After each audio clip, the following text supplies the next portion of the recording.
Well, that's the Redmen TV. It's the uncensored match build-up. Liverpool taking on Borussia Dortmund in the second leg of the Europa League quarter-finals. Yes, it's starting to get exciting. I'm joined by Aubrey Reynolds, by Jim Boardman, and by Jay Politzer as well. Chris Pajak is not here. Weep. Or rejoice, depending on your opinions on that. He'll be back for some more content this week, so do tune in for that. Anyway, let's get stuck into it. Aubrey, biggest game since... The last big game. The last game against Dortmund, to be fair, yeah. It's huge though, isn't it? It's massive. We spoke about it, the minute it came out the hat that this was the draw, we spoke about it and we said, let's just make it that it actually matters. Let's go to Dortmund and not get beat 4-0. Let's actually give us a chance. And we did. The performance we did give us more than a chance. We're not the favourites, which is scary. I was talking to someone about the betting odds. And that's fine by me. Yeah. But it's still better because we always do better as the slight underdog. But we do have the edge because we've got the away goal. And we're in the tie. And that's all we could have wanted. These are a fantastic team. Until they rested 8 players at the weekend and only drew, they were still going for the German league, which we're not. Going for our own league. Well, it's logistically difficult. It was very. I don't think they allow you to win. The red tape involved in that. Don't even get me started. But you know what I mean. We're not going for our league. We're at best talking about possibly a fourth place challenge. It's probably flights of fancy to even do that. So for us to go toe to toe with a team that are that good, they're a team that they've got several players that we've taken a heartbeat to put into our team and squad, and. Also, it's a chance for our fans. Those fans are amazing. Dortmund fans are the envy of pretty much world football. It's a European night at Anfield, and it's a chance for us to go, actually, Jürgen, if you got any pangs of, I missed this, we can do just as good. So it's huge. It's a Can I just say, you're slotting into Chris's role just perfectly, of doing everything off the agenda in your opening statements. Did I swear? Apart from the swearing, like. Quite a... And you've not done a Snapchat yet, but about falafel. No, you're dead right on every single one of those points, Aubrey. So that's the end of it. Absolutely spot on. I think that's I'd say a week ago, Jim. I think Aubrey spot on. We were all saying, God, let's not get embarrassed. Let's make sure we're in the tie. So if we lose 2-1 or whatever, well, listen, we could have won that game. We could have quite easily come away with a win in that game. And the performance level was so impressive. Now we need to be careful that we don't get ahead of ourselves as a result of that. But I'm loads more excited about this game than I am nervous now, because I think it didn't just prove it to the fans. I think the players prove it to themselves that if they actually do exactly what Klopp says and they play to the absolute utmost of their abilities or physical limits or whatever, then they've got every right to be in that tie, and they can do Dortmund if they put their mind to it. Yeah, definitely. I think it's this thing about Liverpool, like on the day you can beat anyone. It's like a cliche almost with Liverpool, but it's not far from the truth.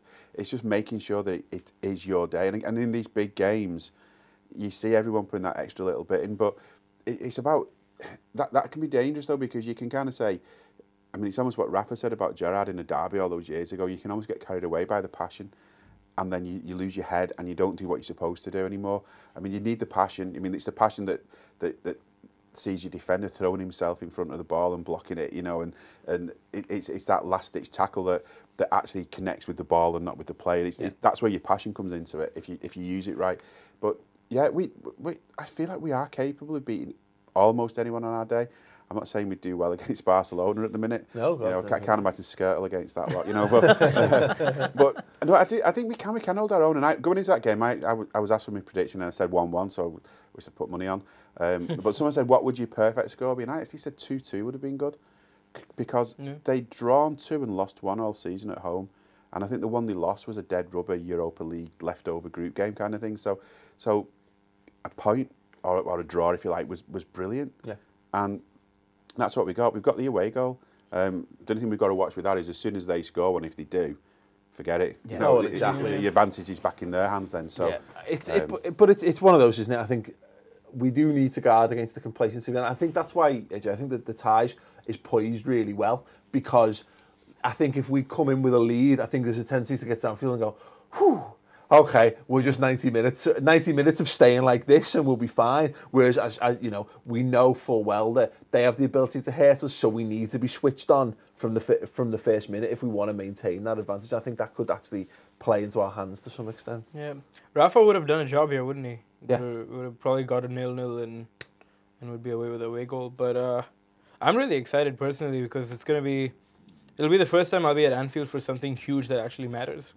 So, like this season, I've been to the City 3-0 after Wembley, Augsburg, which I guess it mattered in the end. Yeah, we wouldn't be here, but yeah, I'm really excited to see what the Kop will do tomorrow. Well, this is exactly it. This is one of those games, is it, that this could go down in Anfield folklore. History. It's got the potential of it, really, hasn't it? Like, we'll talk a little bit more about the game in a second, but it's trivia time. Chris isn't here, so I've had to do this myself. So let me see if I can pad this out to make it sound like a proper trivia question in the honour of the not late great Dave Gill.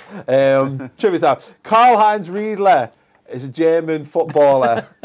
He's got eyes and ears and teeth and a face. He played 76 times in all competitions for the mighty Reds over 3 seasons at the club. But how many goals did he score in that time? Answers to the trivia question at the end of the show, so stay tuned if I remember, because I've not written it on the agenda. Trivia answer. He scored quite a few for me in FIFA 98. Yeah. Brought them in. He was a great backup when Robbie Fowler was injured at the start of Champman 96-97. So there you go. Do stay tuned for that at the end if you've asked. We made 7 changes, Aubrey, as you mentioned earlier. Dortmund made 8. Both teams have done everything they can to be prepared for this. And equally, as mentioned, it looks like they've pretty much conceded the Bundesliga title challenge. There's 7 points behind Bayern now. We've not got a great deal of substance to play for in the league. Both teams are pinning their seasons on this next 90 minutes of football. Yeah, definitely, and it's important. It's equally important to both teams, I think, because obviously we see it very myopically from a Liverpool point of view. Imagine Klopp winning silverware in his first year. Imagine Klopp winning European silverware in his first time. And we were talking about it on the Final Word show to the Stoke game, where in the next, not quite testimonial, but he's got a few games left where you can try things out like Shea Ojo and Stewart.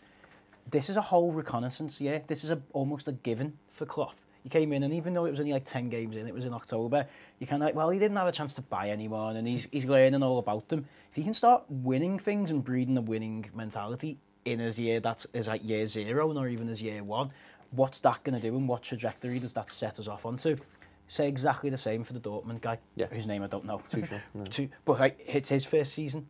So to get them back from a disastrous year that they had and get them back into the Champions League, which, okay, they already are because they're going to finish 2nd or 3rd in the German league, but then by winning a European trophy. So to them, it means as much as it would to us. Well, someone said to me in the match, I didn't think Dortmund would be that bothered about that competition, but it's not like Dortmund's history is littered with European success, really. You know, the Klopp didn't win the European Cup with them. Winning it, the same as us, I think going and winning it's a big trophy to win. It'd be important. And I don't think it's seen as bad in the rest of Europe. No, I think it's not. It's this country that kind of slags it off. You know, it's like. But it's because we drink the Kool-Aid, don't we, Jim? You know, we think the Premier League's the best thing in the world. The Champions League is all that matters. You know, Thursday night, Channel 5, all that stuff. You know, it was like shoved at the back end of the telly that no one watches, kind of thing. You know, and now it's one of the big games. BT are paying a lot of money to have this and all the other European stuff. It's also because we manage it so badly that we let shite teams get into it. John, because we put it as the runner-up of the FA Cup, which they've finally dropped. So if you won the FA Cup but you'd already qualified for the Champions League, which inevitably the winner of the FA Cup always was that. It was either Arsenal, Man U or us or someone. It went to the runner-up. But the way the FA Cup, because we put our priority on the finishing top 4 or the Premier League being the main one, was like a Wigan or it was a West Ham or it was a Cardiff, Millwall. So you had teams like that getting into the Europa League. So from our perception, it wasn't our 4 best teams played. The 4 best teams in England played in the Champions League. It's not like the 2nd and 3rd team in the league, 2nd team in the league gets into this competition and what have you. And look, we've said this before, and it's not the time to get into everything wrong with the Europa League, because that is a very, very in-depth debate. It's a whole mini-series. Exactly that. But I don't think the way they've structured it, they've made it the poor the poor unlicensed cousin of the Champions League. It's the Pro Evolution Soccer version of the Champions League, let's be honest. Yeah. With a load of teams you've never heard of, including the Merseyside Reds this season, as we know. But yeah, I think what I like most about this, Jay, is that, as Aubrey says, and we've said that Dortmund really want to win this, and that's and some people will be terrified by that. I fucking love it. I love the fact that you've got two teams who are desperate to win this competition, and let's be honest, Dortmund, man for man, are better than us. And I love the fact that yes, it's going to provide a massive test, but my God, if we win that, to go to these players, look, they are a much better team than you, and they wanted it just as much, and you've beaten them. That's how well that could potentially set us up for the rest of the season. It's fantastic. Yeah, exactly. It feels like even a bigger game than the cup final, doesn't it? Yeah. Yeah, there's that buzz, that anticipation, and the players going to be feeling that too. So, like you say, if we go and beat them, we're so close. We're 3 games away from silverware, and you can talk shite about any cup, but once you win it, it's the best cup ever. Isn't it? Definitely. Well, that's it. Look again. It's the Premier League and the Champions League is what you aspire to. But you can't. You've got to earn your right to get there. And you can win. We could have come away with the League Cup, which would have been nice. But again, no one's. Well, we could have come away with both. Well, exactly. But you look back at the last League Cup, the last bit of silverware we won, and none of us is going, look, in your face, we won the League Cup back in 2010. No one's that arsed about it, are they? Really, it should be a nice.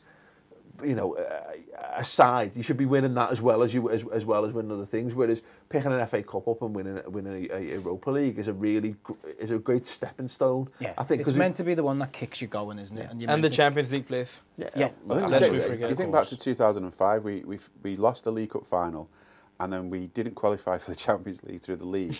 But we did through our winning a cup in Europe. Yeah. I mean, could we do it again? Well, I've said I'm not saying we will, but that's what it jinxed it, haven't we?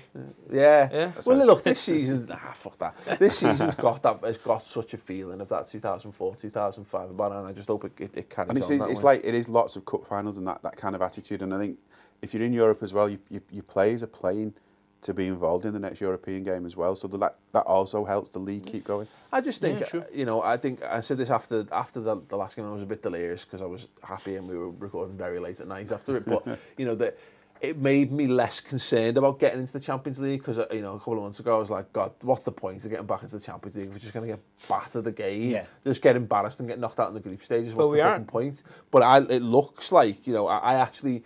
Weirdly, I'm more confident that we're not going to go. If we got into the Champions League this season by hook or by crook, we're not going to go and win it. But I actually feel as though we would be in a position to surprise a few people.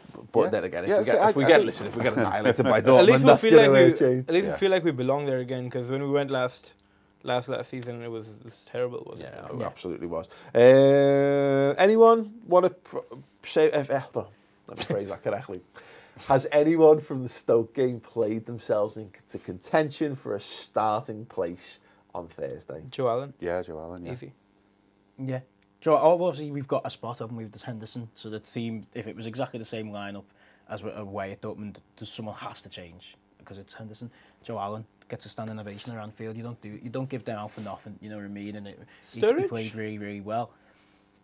I think the 90 minutes probably would hamper that. Yeah. It's funny because I don't think Firmino played his way in. I don't think Firmino did. He played his way in so much as he's proved that he's fit enough. Yeah. Probably. But his performance didn't do enough, but I would suspect he might still be. I think. But he does get himself up for the big games too, doesn't he? Yeah. Man City, Chelsea.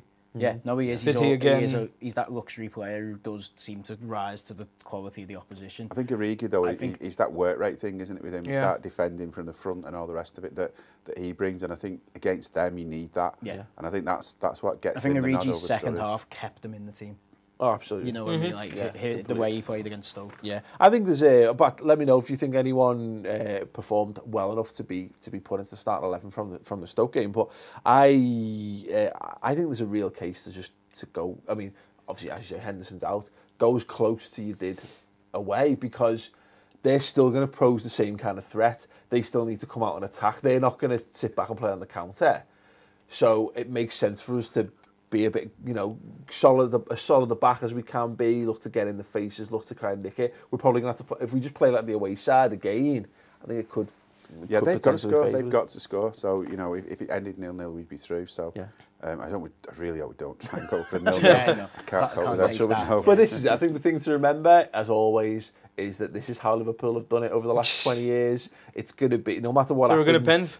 It's going to. Yeah. It's probably going to go to pens. It's going to be They're going to difficult. score in the It's gonna first few Joe Allen's minutes gonna score the winning pen, to isn't take he? the away goal off us. The Welsh Pirlo with a little chip in the centre. yeah, just the Penenka or whatever. Yeah, I've had like a bad cough and cold for since before the League Cup final, and so yesterday I just had to not shout. I just when we scored, I just raised my arm and smiled. I didn't shout because I'm saving my voice because you'll need it on Thursday, Yeah, and that's what'll get you through. And that's exactly that. That's one thing I'm really looking forward to is being one of those great melting pot pressure cooker atmospheres at Anfield. That you're right. Yeah. I didn't get to go to the Chelsea semi-finals and stuff, so I really want this to be one of them. I want this to be one of those things where the players, because we said this after the last game, the players will have walked out at Dortmund, the Liverpool players, and gone, fucking hell, our manager built this. And he's responsible for so much of this. Well, look, this is what we can be. And I want them to walk out at Anfield and go, I feel like we're really, this is what we've got. This is what we can do. And we're going to, if we continue like this,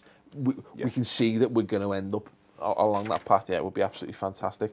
Okay, so man of the match predictions. I want you to pick a player that you think is going to be vitally important for Liverpool on the 9th, Jerry. Origi? Okay. Perhaps. Yeah, I fully agree. I think he showed what he can do over the last two games. I don't think anyone expected him to have that performance. No one expected him to get the goal. Maybe let's not expect too much from him now. But maybe Lovren even. Yeah, Lovren been really good the other night. Yeah, completely. Jim, you got any shouts? I'm going to say Alan. I think he's going to come in, and I think he's going to impress a lot of people. Maybe that's just wishful thinking, but no, I hope so. He's due to get injured, isn't he, to be fair? Starting to be really impressive. Joe Allen's a really good player. He could have a really good player. Oh, no, he's injured again. Never mind. Up. Phil Coutinho. Yeah. Big game player. Completely didn't need to be involved at all in the last match. Hopefully he comes in and he's just... Stick one in the top bin. Hopefully he either has one of those games where he's a 10 out of 10 performance and he's just amazing involved in it, or if he just does what he did against United in the second leg where he actually doesn't play very well but scores a moment of great... Just grab the game by the scruff of his neck and... Gets us over the line. Yeah. But yeah. No, I agree with that. I can back any one of those shots. I think it could be someone I think the pressure we've put on Origi, this is a big test for him because, look, to go and get the goal at Dortmund, sometimes, your players, you don't know which way they're going to go in their careers, and then they get opportunities and they take them. They absolutely take them. I remember Torres doing it when he first joined Liverpool, and you were like, player, what a signing. Yeah. Origi looks like he's having that.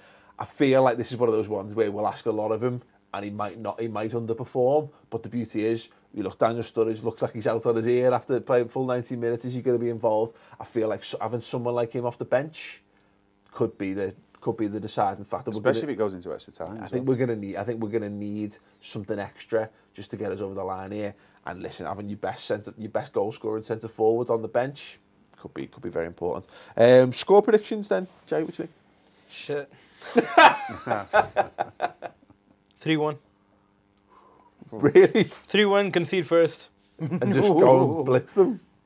Go ahead, I'll have a bit of that, Jim. I think it'll be 2-1, and I think we'll be panicking for the last 15 minutes because obviously 2-1. And they get another goal, but I think I don't know. I've got this feeling like it'll be 2-1. Okay. Well, it's going to go the full distance, isn't it? It is, isn't it? 1-1, and then we win. 1-1, but we win in extra time. We don't go to pens. Okay, just because you just let. I just think that's how I'm viewing it. But it's definitely going to be another one. It's a 8:05 kickoff on a Thursday. Get ready, boys. We're staying up till 4 o'clock on Thursday night doing the post match. They're going to take us to the. We don't do it easy. We always don't do it easy. I think that's it. I think for me it is, and I'm open to suggestions on this in the comments below. What is the most difficult way for Liverpool to progress? Whatever that is, I want your ideas on what that will be in the comments below, and that's my prediction for this. So I think it's gonna whatever has my heart and my mouth the most for the entire game. So could it be like the Chelsea one where it's a goal does it for them and balls just go across the face of it? Was it Good Johnson who missed that? Yeah, and it Good just misses the Johnson post. chance, We're gonna have those moments in this game, I feel. So yeah, that'll be that. Okay, who wants to know the trivia answer? Go on. I think I know. Can you remember the question? So the question, Carl Adriana played 76 times and has teeth, eyes and a face. All competitions for Liverpool over 3 seasons at the club. How many goals did he score in that time? Is it 11? Is that 11 or 12? I think something like 12. I'll go for 12. It's neither of those, but good goal. Never mind. Anyone? 18. Nope. 14. No. 15 goals in all competitions. 15. Not that good. So yeah, we loved him though. He had the incredible abilities. He had this really jumping chest ability, which is sorely lacking from probably Daniel Sturridge, to be fair. But no, brilliant. There you go. Don't forget to check out the Starting 11 prediction show as well, and comments on everything we've discussed in the comments box below. Fixture! Go on, buddy! Left hand side, genius. Heskey Lippman and Gerard Heskey on the volley. Oh, what a save!